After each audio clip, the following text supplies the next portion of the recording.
네, 앞서 보신 것처럼 이해진 전 의장이 총수 없는 대기업 지정을 요청하고 지분을 줄여나가는 모습인데요.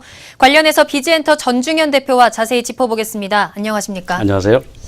네, 앞에 송지원 기자의 취재 내용을 보셨을 텐데요. 일단 이게 가장 궁금합니다. 네이버에서 이해진 전 의장의 실질적 지배력은 어느 정도입니까? 실질적으로 총수다라고 말할 수 있는 것 아닙니까? 네, 현재 공정거래법 기준으로 동일인, 즉 총수로 볼 확률이 매우 높습니다. 네. 네이버컴을 설립한 99년 창업 이후 18년 동안 등기이사로 활동해온 창업자를 동일인으로 봐야 한다는 주장이 훨씬 설득력이 있죠. 네. 올해 정기주총에서 한성숙 대표이사를 선임하고 대표이사 변대교 이사회 의장을 선임하는 등 모든 주요 의사결정 자체를 본인이 결정해왔는데 더 설명할 사안은 아닌 것 같습니다. 네, 그동안 한성숙 대표이사 선임뿐만 아니라 중요한 결정들을 다 이해진 전 의장이 해왔죠. 네, 맞습니다. 앞에서 잠깐 얘기했듯이 한성숙 대표이사를 임명한 것도 이해진 의장이고요. 창업 이후 굵직한 의사결정은 이 전 의장이 직접 해왔습니다. 네, 이해진 전 의장이 의장직에서는 이미 물러났지만 그럼에도 불구하고 여전히 큰 영향력을 행사하고 있는 것 같은데 그런데도 이해진 전 의장은 본인을 총수로 지정하지 말아달라라고 요구하는 것 아닙니까? 그렇다면 이해진 전 의장이 요구하는 그 총수 없는 대기업의 의미는 뭔가요?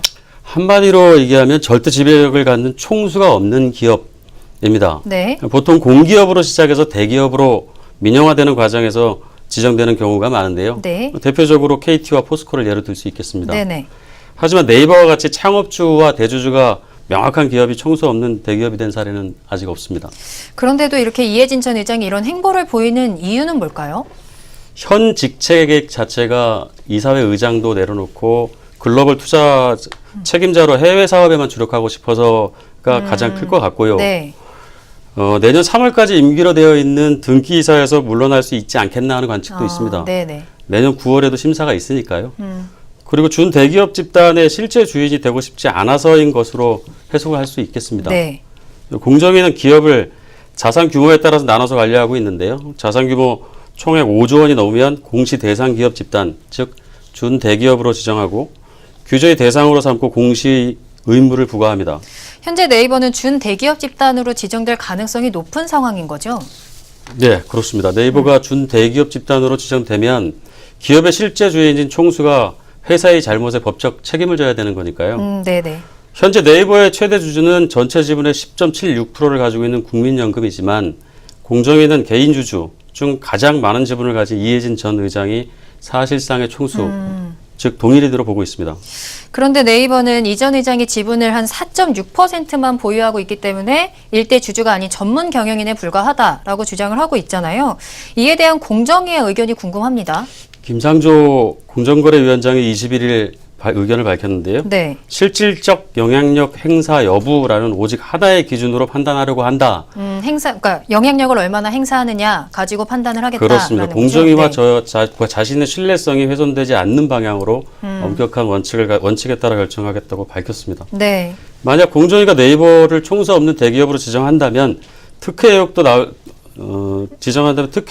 나올 수 있는 상황이라 쉽게 결정을 내릴 수는 없을 것 같습니다. 또 한편에서 정보통신기술 전문가들은 네이버의 동일인 지정에 신중해야 된다는 의견도 내놓고 있죠. 네, 그렇습니다. IT 기업의 특성상 천재성을 가진 한두 명의 인재가 세상을 바꿔놓은 걸 다들 경험을 해봤지 않습니까? 네네. 산업화 시대의 재벌 규제 패러다임으로 똑같은 규제를 하는 것이 맞는가 하는 의구심을 가지게 됩니다. 네. 네이버의 경우 기존 재벌 기업과는 다른 네이버 수직 계열의 지배 구조를 가지고 있고 네. 창업자의 네이버 지분율도 4% 조금 넘는 정도로 다른 주주의 위임을 받는 형태의 경영을 해왔던 것도 사실입니다. 네. 정부 입장에서 바라던 창업과 성공을 이뤄나가는 과정이 굉장히 나이스한 편이라고 볼 수 있는데요. 네네. 법 기준의 잣대를 함부로 예외 사항을 두기가 애매하고 살펴보면 살펴볼수록 기존 재벌과는 다른 그런 상황입니다. 네, 그런데 네이버뿐만 아니라 카카오도 이 준 대기업 집단 지정의 이슈가 있잖아요. 근데 좀 카카오는 네이버하고는 좀 다른 입장을 보이고 있다고요. 예, 소유와 경영 측면에서 두 기업은 차이가 있습니다. 네. 카카오는 실질적으로 김범수 이사회 의장이 친인척들을 포함해 특수 관계인들이 36%의 지분율을 보유하고 있습니다. 사실상 네네. 가족 회사인 겁니다. 네. 김범수 의장 스스로 이사회 의장 직무를 수행하고 있고 경영을 책임지고 있습니다. 지배주주로 소유하고 있으며 경영도 하고 있기 때문에 총수가 아니라는 주장을 하기는 어렵습니다. 네, 여기까지 듣겠습니다. 지금까지 네이버의 총수 없는 대기업 지정과 관련해서 BG엔터 전중현 대표와 이야기 나눠봤습니다.